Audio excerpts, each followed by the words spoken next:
Good morning. Last લેક્ચરમાં આપણે quantum આંક વિશે જોયું હતું. 4 પ્રકારના ક્વોન્ટમ આંક: મુખ્ય ક્વોન્ટમ આંક, કોણીય વેગમાન ક્વોન્ટમ આંક, ચુંબકીય ક્વોન્ટમ આંક અને સ્પિન ક્વોન્ટમ આંક.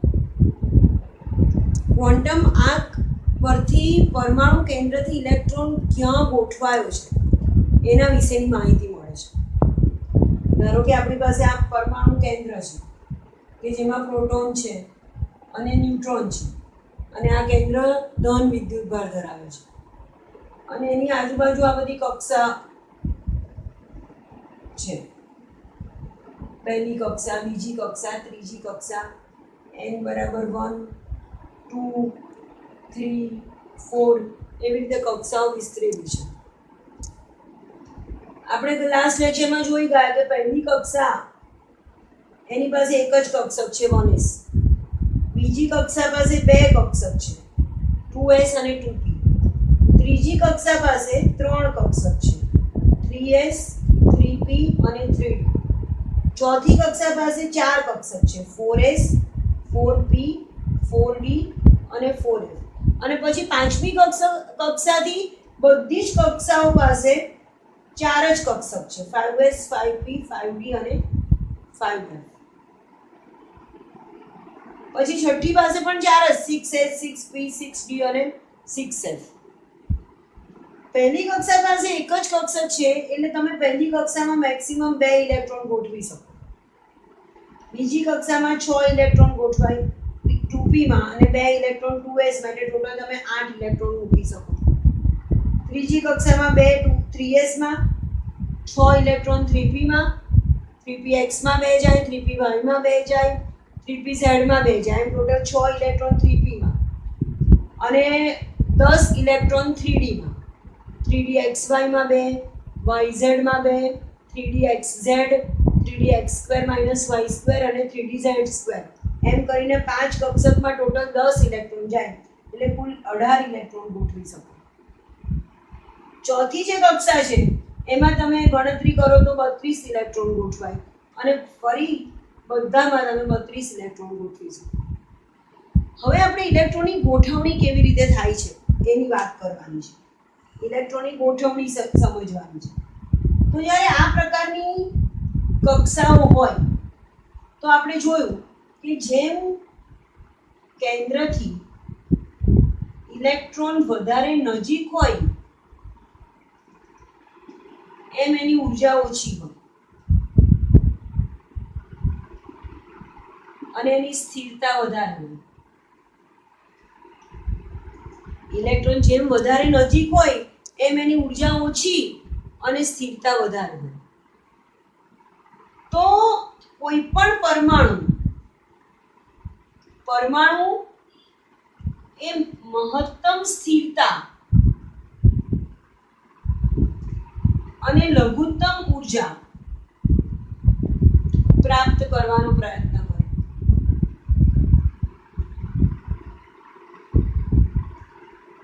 કોઈ પણ પરમાણુનો પ્રયત્ન શું હોય કે વધારેમાં વધારે સ્થિરતા અને ઓછામાં ઓછી ઉર્જા પ્રાપ્ત કરવાની. એટલે પરમાણુની ઉર્જા એટલે ઇલેક્ટ્રોનની ઉર્જા. હું એવું શબ્દ વાપરું કે પરમાણુની ઉર્જા ઓછી છે તો આપણે એવું સમજીએ કે પરમાણુની ઉર્જા ઇઝ ઇક્વલ ટુ ઇલેક્ટ્રોનની ઉર્જા.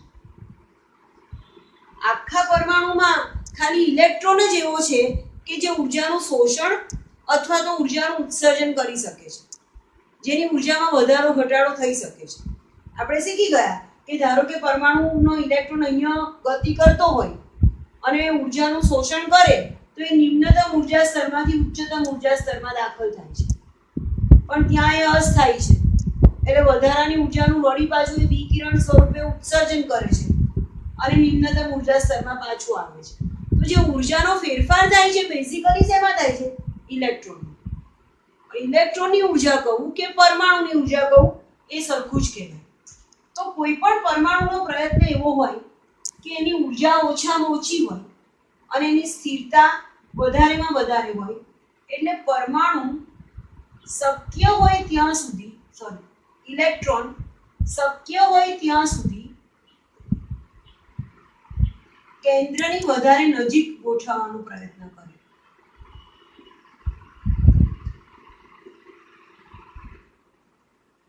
દાખલા તરીકે આપણે હાઇડ્રોજનની વાત કરીએ તો હાઇડ્રોજનનો પરમાણુ ક્રમાંક 1 છે.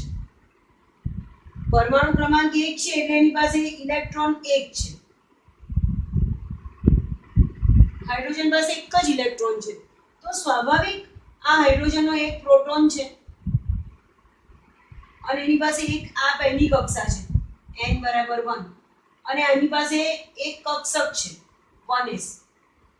એમાં બે ઇલેક્ટ્રોન ગોઠવાઈ શકે છે અને હાઇડ્રોજને તો એક જ ઇલેક્ટ્રોનની ગોઠવણી કરવાની છે તો 1s માં જ એક ઇલેક્ટ્રોન જાય. એટલે આપણે હાઇડ્રોજનની ઇલેક્ટ્રોન રચના લખવી હોય તો 1s માં એક ઇલેક્ટ્રોન ગયો એટલે 1s1. એવી રીતે હાઇડ્રોજનની ઇલેક્ટ્રોન રચના લખાય. અને આ જે એની અવસ્થા છે એને એની ધરા અવસ્થા કહેવાય અથવા ભૂમિ અવસ્થા કે જે એની સૌથી સ્થાયી અવસ્થા છે. હાઇડ્રોજનની ઇલેક્ટ્રોન રચના શું 1s1. પહેલી કક્ષામાં s કક્ષકમાં હાઇડ્રોજનનો પરમાણુનો ઇલેક્ટ્રોન ગોઠવાયેલો હોય અને અહીંયા આવી રીતે ગોળ ગોળ ફર્યા કરે, સ્પિન ભ્રમણ પણ કરે અને એની કક્ષામાં પણ ભ્રમણ કર્યા કરે. આવું એની ગતિ હોય. આ એની ધરા અવસ્થા. પણ હજી હાઇડ્રોજન પાસે તો બીજી બધી કક્ષાઓ તો અવેલેબલ છે જ. ધારો કે હાઇડ્રોજન પર પ્રકાશ પડ્યો અથવા તો બહારથી કોઈ બીજા સ્ત્રોત સ્વરૂપે એને ઊર્જાનું આ ઇલેક્ટ્રોને ઊર્જાનું શોષણ કર્યું તો આ નિમ્નતમ ઊર્જા સ્તરમાંથી આ ઇલેક્ટ્રોન અહીંયાથી કૂદકો મારીને ક્યાં જતો રહેશે? તો આ જે અવસ્થા છે એને એની ઉત્તેજિત અવસ્થા કહેવાય.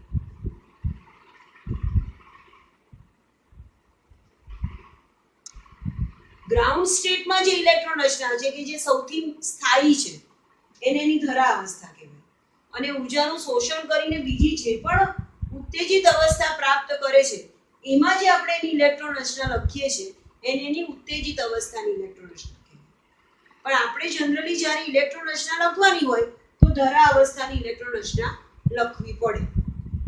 હવે ધારો કે હું પરમાણુ ક્રમાંક 2 જે છે એની ઇલેક્ટ્રોન રચનાનો લખવાનો પ્રયત્ન કરું તો પરમાણુ ક્રમાંક 2 હિલિયમનો છે. એનો પરમાણુ ક્રમાંક 2 હિલિયમ એટલે એની પાસે 2 ઇલેક્ટ્રોન હોય તો ફરીથી એની પાસે 2 પ્રોટોન છે, 2 ન્યુટ્રોન છે. આ પહેલી કક્ષા, આ બીજી કક્ષા. પહેલી કક્ષામાં એક જ કક્ષક 1s અને એમાં 2 ઇલેક્ટ્રોન ગોઠવાઈ શકે અને આની પાસે 2 જ ઇલેક્ટ્રોન છે એટલે 1s માં 2 ઇલેક્ટ્રોન ગયા. બેમાંથી એકની સ્પિન આપણે જોયું એ પ્રમાણે +1 આવે એટલે ઉપરની તરફ એરો લખ્યો અને બીજાની સ્પિન -1 આવે એન્ટી ક્લોકવાઇઝ એટલે નીચેની તરફ એરો લખ્યો. તો મારે હિલિયમની ઇલેક્ટ્રોન રચના લખવી હોય તો હું શું લખીશ? 1s માં 2 ઇલેક્ટ્રોન ગયા 1s2. આવી રીતે જ્યારે આપણે આગળ ઇલેક્ટ્રોન રચના લખવી હોય તો 3 વૈજ્ઞાનિકો થઈ ગયા. પરમાણુમાં કક્ષકોનું ભરાવું અથવા તો ઇલેક્ટ્રોન રચના ની ગોઠવણી, ઇલેક્ટ્રોન રચના એના માટે 3 વૈજ્ઞાનિકોએ 3 નિયમ આપ્યા. એક્ઝેક્ટલી એક નિયમને આપણે આઉફબાઉનો નિયમ કહીએ છીએ. બીજો એક નિયમ છે હુન્ડનો નિયમ અને ત્રીજો નિયમ છે પૌલીનો નિયમ. આઉફબાઉ, હુન્ડ અને પૌલી. આઉફબાઉ એ વૈજ્ઞાનિકનું નામ નથી. આઉફબાઉનો મતલબ ગોઠવણી. ગ્રીકમાં આઉફબાઉ એટલે ગોઠવણી. એટલે પહેલો નિયમ એ આઉફબાઉનો નિયમ છે કે જે ખરેખર ગોઠવણી, આઉફબાઉનો મતલબ ગોઠવણી છે એનો નિયમ છે. હુન્ડ એ વૈજ્ઞાનિકનું નામ છે. બીજો નિયમ હુન્ડ નામના વૈજ્ઞાનિકે આપ્યો એટલે એને હુન્ડનો નિયમ કહીએ છીએ અને ત્રીજો નિયમ પૌલી નામના વૈજ્ઞાનિકે આપ્યો એટલે એને પૌલીનો નિયમ કહીએ છીએ. તો આપણે પહેલો નિયમ જોઈએ આઉફબાઉનો નિયમ. આઉફબાઉનો નિયમ એવું કહે છે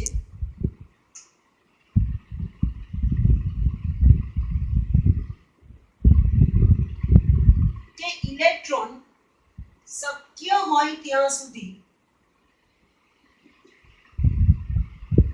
સૌથી ઓછી ઊર્જા ધરાવતી કક્ષકમાં દાખલ થશે. આઉફબાઉનો નિયમ કે ઇલેક્ટ્રોન શક્ય હોય ત્યાં સુધી સૌથી ઓછી ઊર્જા ધરાવતી કક્ષકમાં દાખલ થાય. હવે ઉર્જાનો ક્રમ નક્કી કેવી રીતે કરવાનો કે કોની ઉર્જા વધારે ને કોની ઉર્જા ઓછી? હાઇડ્રોજન માટે ઉર્જાનો ક્રમ બહુ સિમ્પલ છે. હાઇડ્રોજન પરમાણુ માટે 1s કરતા 2s ની ઉર્જા વધારે. આ કેન્દ્ર છે, આ n બરાબર 1 એમાં 1s કક્ષક, પછી n બરાબર 2 એમાં 2s 2px 2py અને 2pz. આ n બરાબર 3 એમાં 3s 3px 3py 3pz 3dxy 3dyz 3dxz 3dx square minus y square 3dz square આવી બધી કક્ષકો છે. હવે પહેલી કક્ષા કરતા બીજી કક્ષાની ઉર્જા તો સ્વાભાવિક વધારે હોય, કારણ કે અહીંયા ઇલેક્ટ્રોન ગતિ કરે એના કરતા અહીંયા ગયો તે થોડો દૂર ગયો, એટલે n બરાબર 1 કરતા n બરાબર 2 એના કરતા n બરાબર 3 ની ઉર્જા વધારે હોય. તો હાઇડ્રોજન માટે ઉર્જાનો ક્રમ મારે લખવો હોય તો હું આવી રીતે લખીશ કે 1s કરતા 2s ની ઉર્જા વધારે છે. 2s ની અને 2p ની ઉર્જા સરખી જ છે. બીજી કક્ષામાં ગયા પછી હાઇડ્રોજન માટે બધા સરખા જ છે, ચારે ચાર કક્ષકો. એના કરતા 3s ની ઉર્જા વધારે છે, કારણ કે આ કક્ષા ક્રમાંક બદલાઈ ગયો.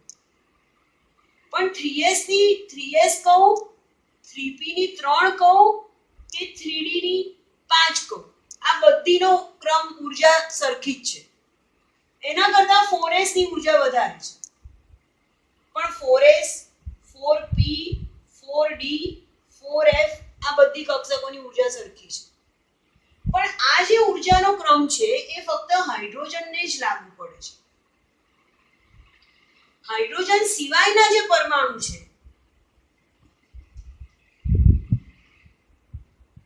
એના માટે આ નિયમ તો ખરો જ કે પહેલી કક્ષા કરતા બીજી કક્ષા, એના કરતા ત્રીજી કક્ષા, એના કરતા ચોથી કક્ષાની ઉર્જા વધતી જાય. પણ સાથે સાથે s કક્ષક કરતા p કક્ષક, એના કરતા d કક્ષક અને એના કરતા f કક્ષકની ઉર્જા વધારે છે. હાઇડ્રોજન સિવાયના જે પરમાણુ છે એના માટે s, એના કરતા p, એના કરતા d અને એના કરતા f કક્ષકની ઉર્જા વધારે છે. તો હવે ઉર્જાનો ક્રમ કેવી રીતે નક્કી કરવાનો? તો હાઇડ્રોજન સિવાયના પરમાણુ માટે ઉર્જાનો ક્રમ નક્કી કરવા માટે અવબાઉ નિયમ પ્રમાણે આપણી પાસે એક ચાર્ટ છે. 1s 2s 2p 3s 3p 3d 4s 4p 4d 4f 5s 5p 5d 5f 6s. હવે f પછી કશું ના આવે, ચોથી કક્ષા સુધી એક એક કક્ષક વધતી જાય, પછી પાંચમી કક્ષાથી બધા પાસે ચાર જ કક્ષક આવે અને તમે આવી રીતે ઉર્જાનો ક્રમ બતાવો છો.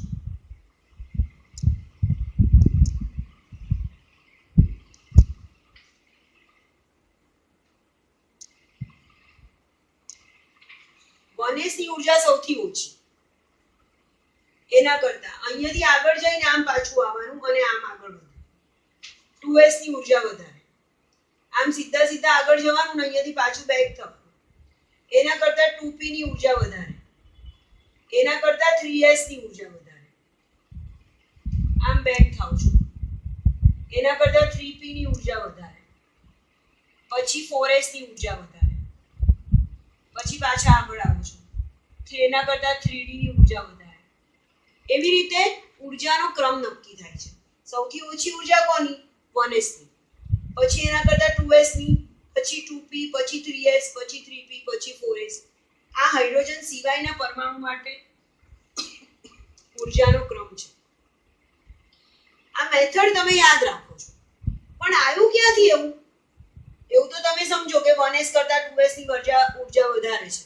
એવી પણ ખબર પડે કે 2s કરતા 2p ની ઉર્જા વધારે છે. 2p કરતા 3s ની ઉર્જા પણ તમે સમજી શકો. 3s કરતા 3p ની ઉર્જા વધારે છે. પણ અહીંયા આવું કેમ થયું કે પહેલા 4s ની ઉર્જા ઓછી છે અને એના કરતા 3d ની ઉર્જા વધારે છે? તો એના માટે ઉર્જાનો ક્રમ નક્કી કરવા n+l નો નિયમ લાગુ પડે. જેનો n+l વધારે એની ઉર્જા વધારે કહેવાય.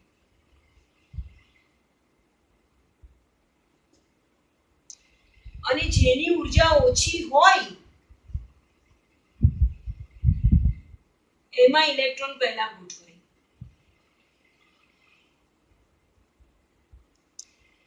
જેનો n+l વધારે એની ઉર્જા વધારે કહેવાય. અને જેની ઉર્જા બેમાંથી ઓછી હોય બે કક્ષકમાંથી એમાં ઇલેક્ટ્રોન પહેલો ગોઠવાય. દાખલા તરીકે આપણે ઉદાહરણ લઈએ કે 3s અને 3p માં ઇલેક્ટ્રોન શેમાં પહેલા ગોઠવાશે? તો અહીંયા n કેટલો?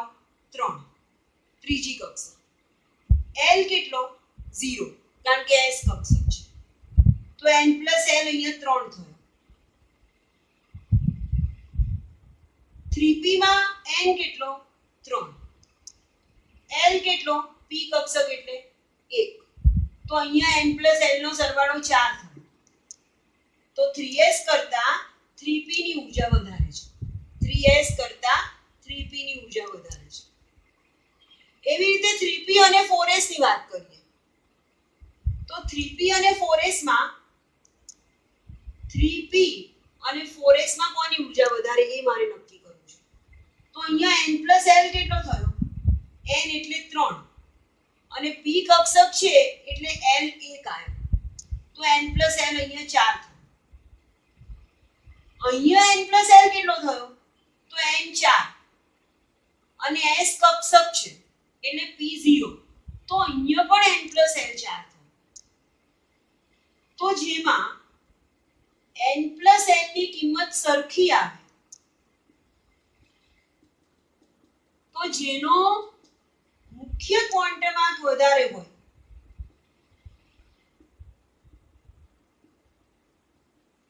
એની ઉર્જા વધારે કહેવાય.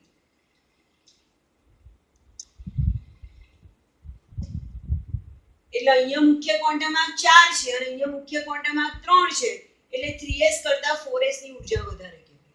તો 3s કરતા 3p કરતા 4s ની 3p કરતા 4s ની ઉર્જા વધારે છે.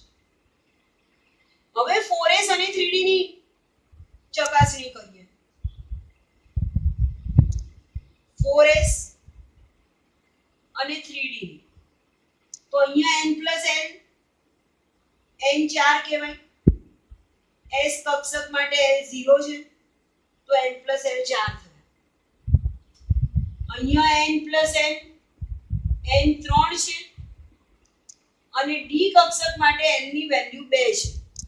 તમને એવી ખબર છે s કક્ષક માટે l 0 કહેવાય, p કક્ષક માટે l1 કહેવાય, d કક્ષક માટે l2 કહેવાય અને f કક્ષક માટે l3 કહેવાય. તો અહીંયા ટોટલ 5 થયું. એટલે 4s કરતા 3d ની ઉર્જા વધારે છે. તો 4s કરતા 3d ની અને એવી રીતે આપણે આગળ ગણતરી કરી શકીએ કે કોની ઉર્જા વધારે છે. અને ક્રમ યાદ ના રાખવો હોય તો અમે બતાવ્યું એવી રીતે તમે ચાર્ટ દોરી અને ક્રમ મૂકી શકો છો. તો ધારો કે મારે પરમાણુ ક્રમાંક 1 થી 10 ની ઇલેક્ટ્રોન રચના લખવી છે. પરમાણુ ક્રમાંક 1 થી 10 તો પરમાણુ ક્રમાંક 1 તમને ખબર છે હાઇડ્રોજન. હાઇડ્રોજનનો પરમાણુ ક્રમાંક 1, હિલિયમ 2. ત્રીજો પરમાણુ ક્રમાંક આવશે બોરોન.